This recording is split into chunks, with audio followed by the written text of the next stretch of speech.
All right, Rotem, are you ready? I'm ready. All right, so five, four, three, two, and one. All right, folks, welcome back to the podcast. Very excited to have as my guest today, Rotem Brayer. Rotem, welcome. Thank you. Thanks for having me, Guy. You're welcome.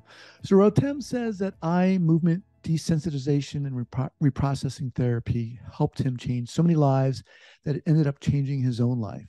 By treating his clients with this transformative therapy, he's realized the limitless power of healing therapists have. When he started providing consultation to newly trained EMDR therapists, he discovered that many therapists needed help and support on their own journey. Many therapists find it hard to navigate the endless flow of information from books, articles, studies, and of course, the internet. To help them learn and grow, Rotem created the EMDR learning community where clinicians read and learn together. And we'll talk all about that as we get going here. Rotem, welcome to the podcast. Thanks so much for having me, Guy. So before we get going, share with our listeners where you're from originally and where you are currently. Yeah, so I'm originally from Israel. Moved to the States when I was almost 30 for graduate school. And currently I am in Denver, Colorado. Okay. How do you like Denver? I love Denver, except for we're having a very difficult winter. We're used to, very cold and then it gets warm, but I lived in Boston before and kind of reminds of Boston, like the snow just gets to be ice and it gets stuck. Boston's crazy. I've been there. Yeah. All right. So let's jump in here. How the heck did you get into this field? How did it start for you? So how did I get to the field of psychotherapy? Yeah. We're gonna Yeah, start there. so I I did my bachelor's in Israel in communication and management, and I got a job and I was bored to death. I kind of always wanted to be a therapist. I read Freud and Jung since my teens, which I know some people will think that it says something about my own mental health, but um, I was always drawn to that, and then kind of life got me into communication and management. Didn't love it. Didn't love my job. I always wanted to be a therapist, and then the age of 29, again almost 30, I decided to move to the United States and do my master's in counseling. But you said you always wanted to be a therapist. What about therapy excited you or drew I you? What was it? Yeah, I always like talking to people and listening to people. I'm reminded of I had a girlfriend when I was 13 and 14, and we would hang out and I would put these radio shows that people just call the radio. I don't know if people still do that. I don't listen to the The radio anymore, but call in radio. yeah, I call them Yeah. radio and just talk about their issues in the middle of the night. And I would listen to it. And she was like, "What is wrong with you? Why are you listening? It's not interesting." I'm like, it's actually fascinating. So I always enjoyed communicating with people, different people, learning about them. I have a really good memory for what people are telling me. So I Mm. can recall some things that clients told me 5 years ago and 10 years ago. Wow. And I have horrible memory when it comes to, for example, driving. Like if I can drive like 100 times to the same place and I want to remember. So I think my brain is wired to be a therapist. Fascinating. Yeah. So, okay, you come to the States. That's when you formally start pursuing becoming a therapist. How Yeah. do things unfold for you? How do you get introduced to EMDR? It took almost a decade. So things were okay. I loved my job. Um, but I was not as passionate as I am now since I've been trained in EMDR. So EMDR really changed everything for me from the way I conceptualize my clients' issues to the treatment to length of treatment. People in EMDR, there's beginning, middle, and end. People come and they work on their, whatever brought them to therapy. And then some people want to continue, and that's fine. But we also end therapy successfully, which is it's just it keeps amazing me, EMDR and the outcomes that I see. So there was about a decade pre EMDR, and then EMDR really changed everything. How were you introduced to it, and what about it when you were introduced to it kind of excited you about it? Yeah, so I heard, the old jokes of like turn your windshield wipers on the way to therapy and all that before I was trained, but I didn't know much about it. So I went to the training. I thought it was going to be another training. I've done many, many trainings. Um, and I remember day one of the basic training, I had this realization that this is why I became a therapist. This is Mm. the real thing. Everything I've done so far was kind of warm up for that. And it really changed everything for me. But say more about that, because EMDR it's a very kind of, and correct me if I'm wrong here, I mean, it's a very distinct process. You're doing something, right? And it's a little different than what talk therapy or even somatic therapy. So what about that drew you in? Well, it's very different, actually. It's very different, and then it's not. So the way it's being taught, the way EMDR is being taught, is very different than anything I've done before. Um, because in most therapies, when clients come, you do what you do in phase two of EMDR, which is help them develop tools to cope. But that's just the beginning of EMDR. And then what happens in EMDR is that, and that's where it becomes technical, um, you're processing that, these traumatic memories, you're going into, instead of getting away from the trauma or a disturbance, you're going into it, you're activating it intentionally. That's what produces the outcomes, the results. And because this therapy is so technical, I think a lot of people are lost when they get trained and they get Mm-hmm. overwhelmed and they think that they're messing things up or they're not doing the right thing. And this is why I wrote my book, The Art and Science of EMDR, to help clinicians understand the concept instead of getting overwhelmed, because the training is overwhelming for a lot of people. And I know a lot of people who got trained and then never use it. And I Mm. think it's such a waste not to use such a powerful healing tool. I'm calling it a healing tool. It's more than therapy. And I really am passionate about helping other clinicians use it effectively.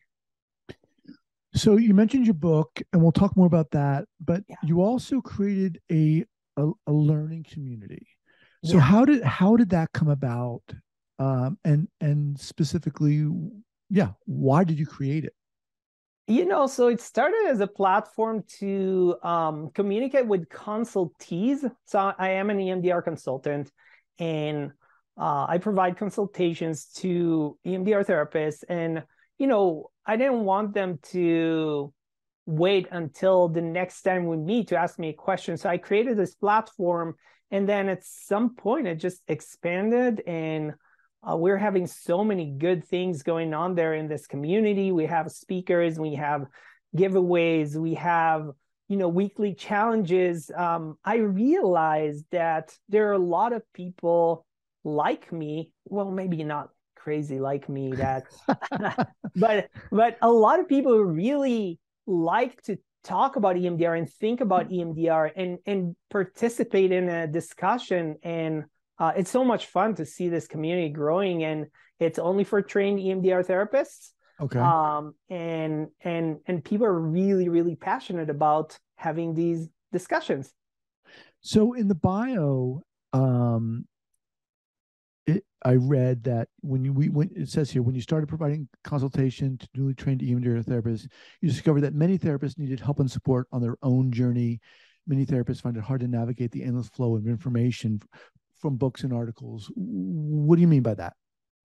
Um, there's a lot of information out there. I think you know that, Guy.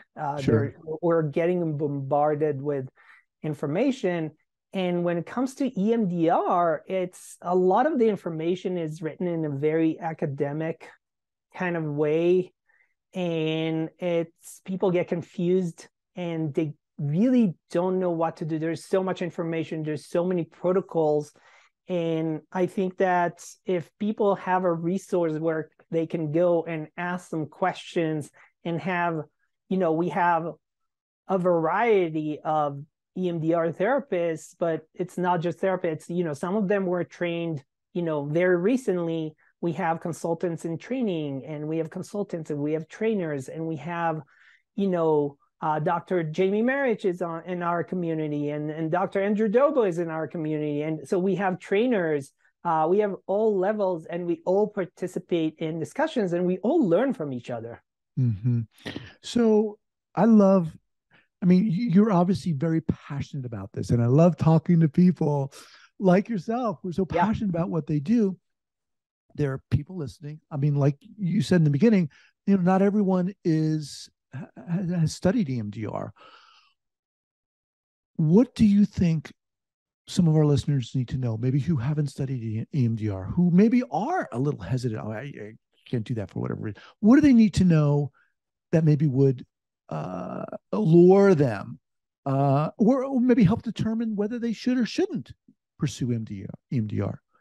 Well, I think there are two ways to answer this question. First of all, I know that for me and for many of my colleagues, it really made a huge difference in the way we practice, in the way we can help our clients. It's really a transformative form of therapy, or you can call it healing, because clients come with an issue.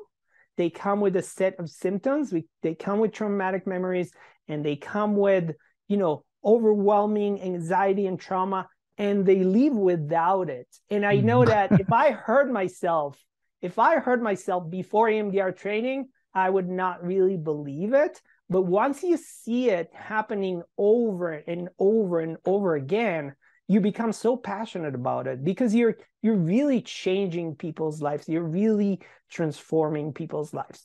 So that's the first way to answer your question. The other way to answer your question, Guy, is that when people get trained, because the modality is so technical, the way it's being taught, people feel like they're losing their authenticity. And I know that's something that you are very passionate about, that we as therapists, we need to be authentic. We need to continue being who we are as a person, as a therapist. And this is one of my big messages of my book, is that you don't have to give it up. Yes, there is a protocol and there are 8 phases and the model is very linear, but in real life, therapy is not linear, healing is not linear, and you can stay who you are as a person, as a therapist, and you actually should stay who you are and authentic to who you are as a person, as a therapist, because that would produce better outcomes for your clients. You've said a few times, the way it's being taught. Right. Which leads me to believe that there's a way it's being taught that maybe you think isn't the best way it's being taught. Say more. That's an interesting question, because there are different trainers teach EMDR very differently. But most of them, and not all of them, are teaching it as this is the right way to do EMDR. And if you're doing anything different, left or right, you're wrong and you're going to hurt your client. And the reality is not so black and white, right? Usually it's somewhere in the middle. So again, to write this book and to do my research, I've been in 3 kinds of EMDR, or basic EMDR trainings. One is as a trainee when I was trained. Then I was a consultant in training, and I did that with one institute. And then when I became a consultant, I joined Dr. Andrew Dobo, which is by far my favorite EMDR trainer. And I flew all the way to Florida to teach with him or to be a consultant on his training. And they all teach it differently. But a lot of trainers make people feel that this is the only way to do EMDR. And if you're doing anything else, you're going to hurt your client. And in most cases, it's not true. Can you give us an example, maybe to highlight some of the differentiating factors of EMDR? If a client comes to you, what might it look like if you're going to treat them with EMDR versus, and I know it's very difficult to make these kind of black and white scenarios, but with somatic therapy? Yeah. So first of all, there's a lot of integration, right? There's a lot of integration. I took a 6-day training of called natural processing that integrates EMDR with somatic therapy, because there's a lot of integration. We work a lot with the body in EMDR, but with EMDR, we are very focused. So we have target memories that are, the trauma. And again, it can be what used to be called big T and little t. So trauma can be, major events like, major car accidents or earthquakes or assaults, or it can be little t, what used to be called little t, and now we call it disturbing life events. That can be when you were in 4th grade, your teacher hated you, and for a whole year, you were bullied by your teacher. That is somewhere. That's bigger than a little event. Right. That's a major event. But that's registered in your nervous system, and that's still impacting you till this day. Yeah. So we're in EMDR, we're focused. We're finding these targets, we're finding these memories, and we're being trained to start listening from day one, from intake. What are these memories? It doesn't mean that we have to get them all on, day one, but we're starting to conceptualize it as these events happened and we need to process them. And then we have phase 2. We are teaching our clients affect regulation skills or calming techniques, or this is called the preparation phase in EMDR. And then we're moving toward reprocessing. So again, and there are 8 phases in EMDR. I don't know if you want me to get into all of them, but the idea is that we are focusing on these memories and we're going into the memory. We're activating these neural networks where these memories are stored. And I'm using my fingers for those who are listening only on audio, because memories are not really stored, but it's a good analogy for us to conceptualize what is going on. Memories, when certain memories are being activated, there's certain neurons or groups of neurons that we call neural networks. They're being activated. So we are going into these memories. We're focusing in most cases on the worst part of the memory, but we're maintaining dual awareness. And then that helps the client to process. And I think that one of the most amazing experiences for a lot of EMDR therapists is to check the SUD level. So we have the SUD level, which is subjective unit of disturbance. It's a scale of 0 to 10 that we ask our clients to rate the level of disturbance. And a lot of times we'll start a session and the SUD level will be somewhere high, 8, 9, 10. And after 30 or 40 minutes, it's at 0, 1, or 2. And I know it's hard to believe for people who haven't experienced them, but if you experience EMDR either as a therapist or as a client, it's real. It's happening. It's an amazing experience. How do you view these different modalities? Do you feel it's a therapist's obligation to, you know, learn all these modalities to the best of their ability? Because obviously, you know, each client is different to a certain degree, and what might be best for one client isn't best for another client. And so it's like you've got to have those arrows in the quiver. What's your perspective on this? So for me, everything integrates into EMDR. Whatever I learn now, I'm learning. And again, we have a lot of discussions in our community about attachment. So actually tomorrow and Saturday, I'm taking a training about attachment and EMDR. A lot of parts work, call it IFS, call it ego state therapy, call it whatever you want. We are working with younger parts, a lot of times with younger, vulnerable, hurt parts in the context of EMDR. So there's a lot of integration. And again, what I love about our community is that we have a lot of people who like to continue learning, and they're passionate. They're like, we're EMDR nerds, and we're proud of it. I'm speaking with Rotem Brayer. The book is called The Art and Science of EMDR. What is the best way for people to get in contact with you, Rotem? They can just Google The Art and Science of EMDR.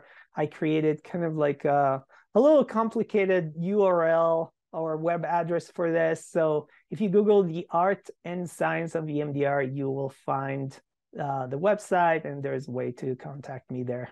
Okay. Now, in terms of getting into EMDR, beginning to learn about it, how should people go about doing that? How could they do that? Yeah, I'm glad you asked this question, because EMDR, as opposed to other modalities, you're not supposed to practice if you're not formally trained in it. It's not something that you can read a book and experiment with. So the book that I wrote is for trained clinicians or for people who go through the training. But it's not something that people can, just read a book and then start practicing. That can lead to some negative outcomes in terms of clients' mental state deteriorating because we're getting into the trauma. It can be traumatizing if people, if therapists don't know what they're doing. But they can look at the EMDR International Association, which is EMDR, and there's a list of trainings there. And now there are a lot of virtual trainings, or there's a lot of in person, so people can find their trainings in their geographical area.